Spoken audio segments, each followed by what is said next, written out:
Hello YouTube, today's going to be a quick video showing you my knife. So it has a safety, safe, non-safe, and then check it out.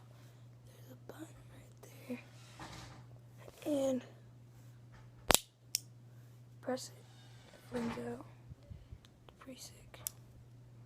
And you just go like this, close it, and you press this button.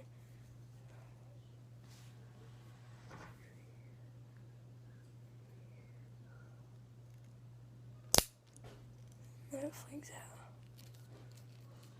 Sorry, it was kind of hard to hold it right there.